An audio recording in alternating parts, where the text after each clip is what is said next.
Bonjour à tous et à toutes, soyez bénis. Nous sommes très heureux d'être parmi vous une fois de plus ce soir. Et nous continuons à parler sur ce thème qui nous a déjà pris 3 émissions. Et je crois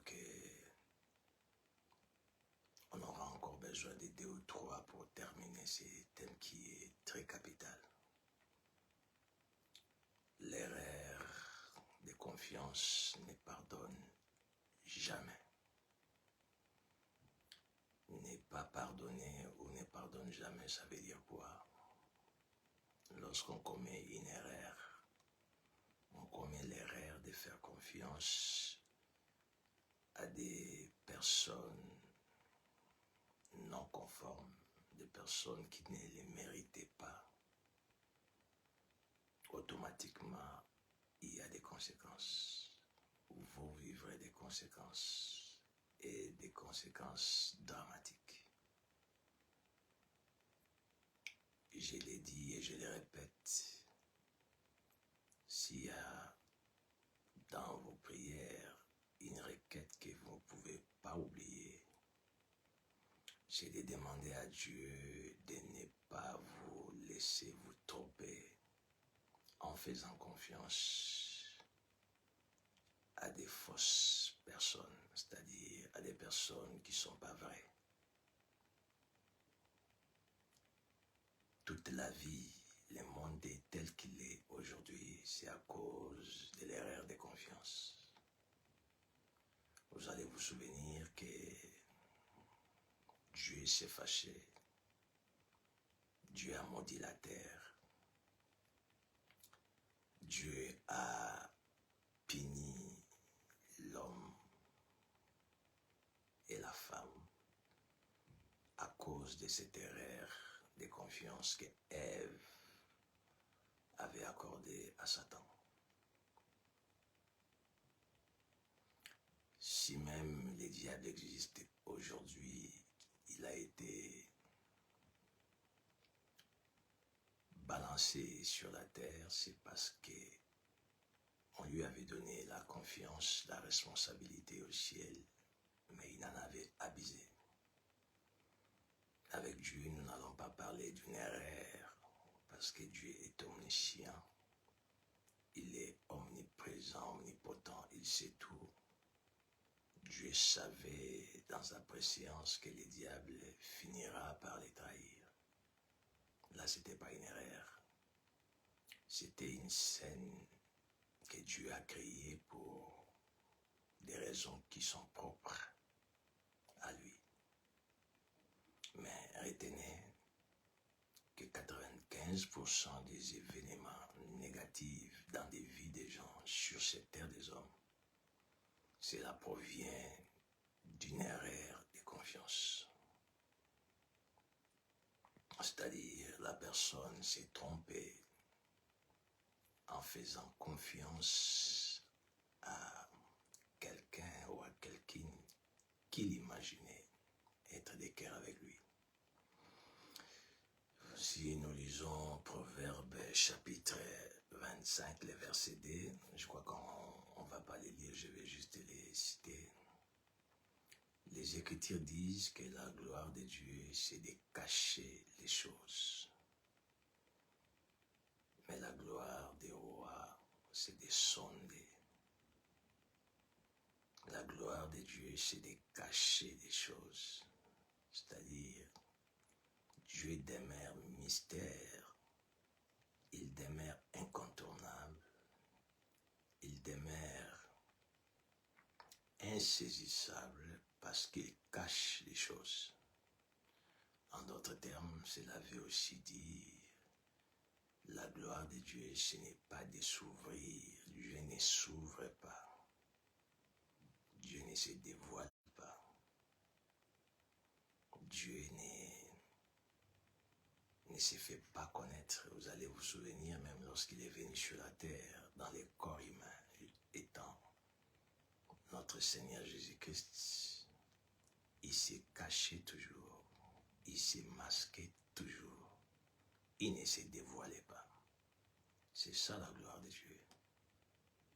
Et les Écritures nous disent, je vous avais dit que vous êtes des dieux. Pourquoi mourriez-vous comme des hommes? Nous devons vivre comme notre Père, toujours masqué, toujours se cacher, ne pas se dévoiler, parce qu'il y a une force derrière cette attitude de se masquer. Il y a une force derrière se cacher. Il y a une force, une puissance derrière cette attitude de ne pas se faire connaître. C'est pas évident, mais c'est une habitude qui doit devenir naturelle et ça doit faire partie de votre quotidien. Malheureusement, aujourd'hui, le diable fait le contraire avec les gens. Il pousse tout le monde à rien cacher. Il influence le monde entier à tout dévoiler. Or, se dévoiler, c'est se rendre vulnérable. Se dévoiler, ce n'est pas s'aimer en fait. Vous savez, les diables au ciel, ils n'avaient jamais imaginé qu'il y avait un Michael qui pouvait être plus fort que lui et qui pouvait les renverser, les jeter sur la terre. Et il était sûr qu'il avait la puissance des dieux au complet en lui. S'il s'est hasardé à aller influencer d'autres anges, il s'était senti capable et il était sûr qu'il avait les secrets des dieux. À part lui, il n'y avait aucun archange qui pouvait être plus fort. Or, c'était une bêtise, une grosse erreur. Pourquoi? Parce que la gloire de Dieu, c'est de cacher des choses. Dieu ne s'était jamais dévoilé. Et il ne s'était jamais dévoilé. Les diables, Satan, ne savaient pas qu'il y avait d'autres alternatives à part lui. Voilà pourquoi il s'est jeté dans cette folie. Je vais poser une question à quelqu'un. Vous savez que même les anges au ciel ne savent pas l'origine des dieux. D'abord, il n'a ni commencement ni fin. Jusqu'à présent, les anges, les archanges, tous les êtres divins au ciel ne comprennent pas Dieu dans son entièreté. Chaque jour, ils voient qu'il est mystère. Chaque jour, ils découvrent qu'il est insondable. Il ne leur fait pas confiance, il ne peut pas se dévoiler. Mais aujourd'hui, les gens, le monde, les individus qui marchent avec Dieu, ils pensent à la réussite, mais ils ne cachent rien. Quand je parle de cacher, c'est-à-dire ils se dévoilent et ils veulent faire confiance à tout le monde. Quand on commence à faire confiance à quelqu'un, d'office, on se dévoile, on arrête de se dévoiler. On s'ouvre, on peut ouvrir son cœur. Ça peut arriver, mais ce n'est pas à tout le monde. Il faut des conditions, certaines conditions soient remplies pour que vous puissiez vous ouvrir à qui que ce soit. Si celles-ci ne sont pas remplies, quel que soit les cas, quels que soient vos ressentis intérieurs, quel que soit l'amour, quels que soient les liens, je ne sais pas quel type de lien, ne vous ouvrez pas. Veillez, soyez sûrs et certains que les conditions sont remplies pour que vous puissiez faire confiance à quelqu'un. Marc chapitre 10, le verset 17, on commence par là. nous avions dit que la confiance doit se partager en trois formes. La première forme, c'était la responsabilité.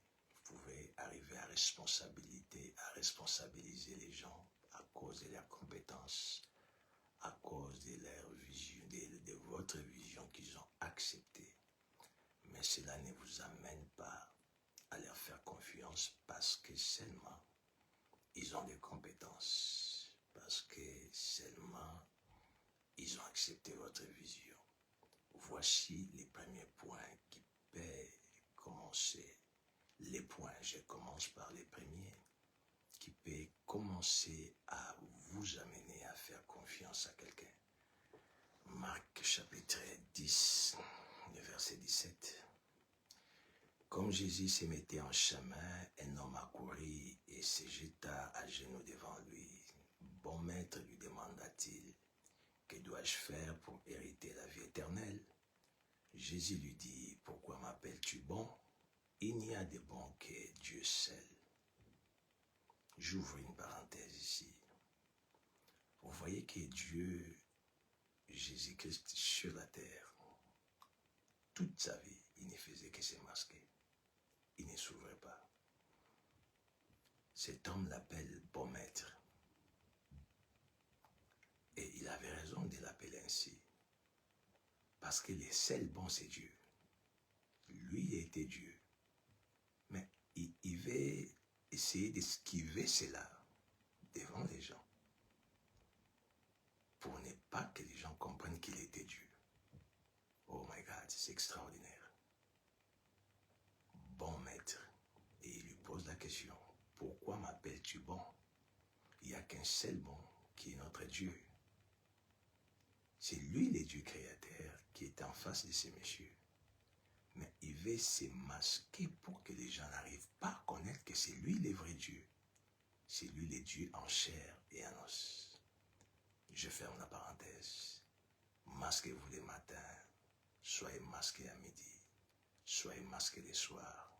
Soyez masqués toute votre vie.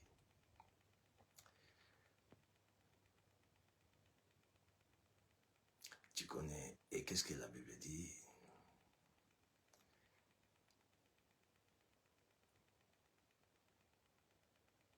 Tu connais les commandements, tu commettras point d'adultère, tu ne tueras point, tu ne déroberas point, tu ne diras point de faux témoignages, tu ne feras tort à personne, honore ton père et ta mère. Il lui répondit, Maître, j'ai observé toutes ces choses dès ma jeunesse. La question, la préoccupation de ces messieurs, c'était que devraient-ils faire pour hériter les royaumes des cieux? Jésus lui dit, mais tu connais les commandements. Il lui a parlé des 10 commandements. Et ce monsieur répondit au Seigneur, c'est ce que je fais depuis mon enfance. Donc ce monsieur avait déjà la vie éternelle. Mais qu'est-ce que la Bible nous dit? Jésus les a regardé les mains et lui dit, Jésus l'a aimé parce que Jésus savait que cet homme pratiquait sa parole. C'est pourquoi la Bible dit, Dieu aime que ce qu'il aime. J'ouvre une parenthèse à quelqu'un. Voulez-vous bénéficier de la faveur de Dieu? Pratiquez la parole de Dieu. Dieu va vous aimer et il va vous ouvrir des portes. Je ferme la parenthèse. Jésus les regarda les mains et lui dit, il te manque une chose. Réfléchissons ensemble. La préoccupation du monsieur, c'était pas ce que Jésus lui disait. La préoccupation, c'était les royaumes des cieux. Que devait-il faire pour hériter les royaumes? Les salis, il en avait parce qu'il avait ces royaumes à cause des respects des commandements. Mais le Créateur lui dit, il te manque encore une chose. Quelle est la chose qui manquait à ces messieurs? Quelle est cette chose auquel il n'avait pas prévu d'entendre, mais qui est venue comme ça d'emblée? une révélation inattendue. Alléluia. Je dis à quelqu'un, malgré que vous avez les saluts, malgré que vous avez le Saint-Esprit, soyez toujours prêts à recevoir un ainsi dit le Seigneur, une révélation à n'importe quel moment. Dieu ne procédera pas de la manière dont vous l'attendez. Il va agir de sa propre manière. Il viendra vers vous au moment qu'il a choisi. Il était surpris d'attendre qu'à part le royaume de Dieu, il y avait quelque chose d'autre qui lui manquait. La révélation, il devait l'écouter. Était-il prêt d'écouter cette révélation? Il y a des enfants de Dieu qui prétendent avoir Dieu. C'est vrai qu'ils ont Dieu, mais ils ne sont pas prêts à écouter des choses qui dépassent leur entendement. Écouter, oui, mais à faire des choses que Dieu peut leur demander de faire. On ne peut pas réussir avec Dieu si on n'est pas prêt à être surpris des fois par des révélations que Dieu vous donne, par des instructions que Dieu vous donne, par des choses que Dieu vous demande de faire. Si vous n'êtes pas prêt pour cela, oubliez la réussite. Et qu'est-ce que la Bible dit? Et la Bible continue à dire, Jésus l'aima et lui dit, il te manque une chose, va, vends tout ce que tu as, donne-le aux pauvres, et tu auras un trésor dans les cieux. Puis, viens et suis-moi. Écoutez, cet homme était qualifié pour le ciel, mais il n'était pas qualifié pour qu'on lui donne confiance, pour qu'on lui fasse confiance. Jésus voulait lui dire, tu as le ciel, oui, mais il te faut me suivre. Il te faut être parmi mes proches. Il te faut être dans mon entourage. Mais pour être dans mon entourage, il y a des conditions. La première des conditions, vends tout ce que tu as et suis-moi. Cela veut dire quoi? Accepte de perdre. Accepte de te sacrifier pour pouvoir être dans mon entourage. Les premiers points pour faire confiance à quelqu'un, soyez sûr et certain, cette personne est prête à se sacrifier pour vous. Quelle que soit l'image qu'il peut donner, quelle que soit son identité, si vous remarquez en lui qu'il est capable de se sacrifier pour vous, il est dans les bons. Ce n'est pas seulement ça, il y a plusieurs points, mais il est déjà dans la bonne marche pour que vous puissiez lui faire confiance. Les sacrifices, les premiers points. Pierre a dit à Jésus, nous avons tout quitté, nous t'avons suivi. C'est-à-dire, ils ont sacrifié leur vie, non seulement leur vie, ils ont sacrifié aussi leur famille. C'est pourquoi les Écritures disent, celui qui aimera son père plus que moi n'est pas digne de moi. Celui qui aimera son frère plus que moi n'est pas digne de moi. Digne de moi, cela veut dire quoi? Celui qui n'arrivera pas à sacrifier sa famille à cause de moi ne peut pas bénéficier de ma confiance. Tout le monde ne peut pas bénéficier de votre confiance. Il y a des critères et il faut qu'ils soient remplis, ces critères. Sacrifice. Le deuxième critère, accepter de perdre. Vous savez, il y a une femme que j'aime dans la Bible, Marie. Elle était une femme vierge, vous le savez. Une femme de bonne réputation. Or, la Bible dit, la bonne réputation mieux vaut que des grandes richesses. Mais celle-ci a accepté de perdre sa réputation pour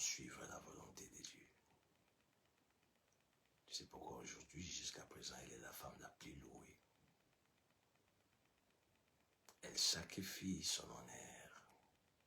Tout le monde devait se moquer d'elle parce que c'était une honte en Israël de porter une grossesse avant les mariages.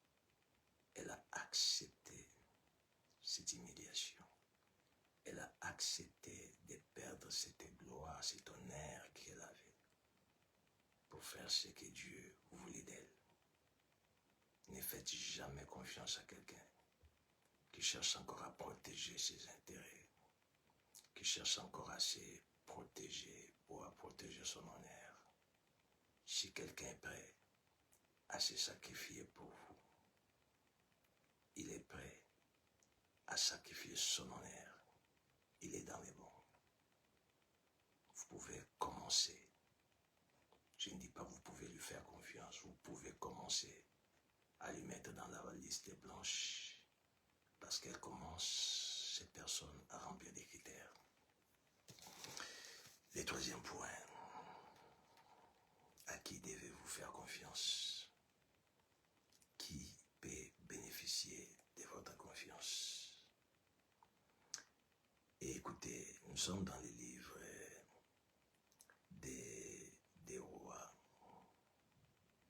chapitre 3. Qu'est-ce que les Écritures disent? Les Écritures disent ceci, des rois, chapitre 3, les versets 11.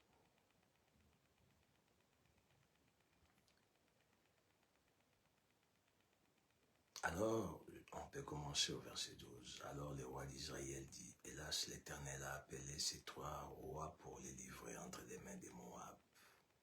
Mais Josaphat dit, n'y a-t-il aucun prophète de l'Éternel par qui nous puissions consulter l'Éternel? L'un des serviteurs du roi d'Israël répondit, il y a ici Élisée, fils de Shaphat, qui versait l'eau sur les mains d'Élie. Élisée n'était pas un parvenu. Élisée était un grand responsable. Lorsqu'il a rencontré le prophète Élie, il avait sa petite richesse. Il s'occupait des 12 paires d'épées. Mais pour être à côté du prophète Élie, il a fait les premiers points et les deuxièmes points. Il a abandonné les 12 paires. Il a accepté de perdre cette responsabilité pour suivre le prophète Élie. Et le troisième point ici, lorsqu'on parle de chercher quelqu'un d'autre à qui il pouvait consulter les prophètes, la référence pour parler d'Élisée, c'était quoi? Ils ont dit, l'un des serviteurs du roi d'Israël répondit, il y a ici Élisée, fils de Shaphat, qui versait l'eau sur les mains d'Élie. Responsable qu'il était, lorsqu'il a commencé à suivre les prophètes Élie, parmi les travaux quotidiens qu'il faisait, c'était de verser l'eau sur les mains d'Élie, les prophètes. Le troisième point, vous ne pouvez pas faire confiance à quelqu'un s'il n'est pas prêt de s'humilier devant vous, d'enlever ses galons pour se rabaisser devant vous. Verser de l'eau sur les mains du prophète, c'est l'un des travaux les plus dérisoires, les plus humiliants, si je peux le dire ainsi. Mais cet homme responsable qu'il était dans le passé a accepté de suivre les prophètes Élie jusqu'à lui verser les mains, de l'eau sur les mains. Toute personne qui cherche à conserver ses galons tout autour de vous est très dangereux. Il n'est pas digne de confiance. Et demain, il risquera de vous balancer pour vous dire que ce que vous êtes, ce n'est pas vous, ce sont ses efforts à lui. Attention. Élisée, prêt à s'humilier, à se rabaisser. Il n'était pas devenu sujet du prophète Élie, mais il était dans les principes pour qu'on lui fasse, qu'on commence à lui faire confiance. Je l'ai dit, je le répète, la confiance ne se donne pas. La confiance ne peut jamais être un cadeau. La confiance n'est pas les mots et les phrases. La confiance ne se demande pas. Pourquoi vous ne me faites pas confiance? Une personne mature et avancée ne peut pas dire ça. Une personne consciente, mature, qui a de la connaissance, ne dira jamais, ne demandera jamais qu'on lui fasse confiance. Mais par contre, il va prouver pour qu'on arrive à lui faire confiance. Et Élisée était là, acceptant cette humiliation, acceptant cette façon d'enlever ses galons, son honneur, parce qu'il devrait être à côté d'un homme qui était son supérieur. Le quatrième point, vous ne pouvez pas faire confiance à quelqu'un qui n'accepte pas votre autorité. Jamais. Vous savez, Hébreux 7 dit, c'est en réalité les supérieurs qui bénissent l'inférieur.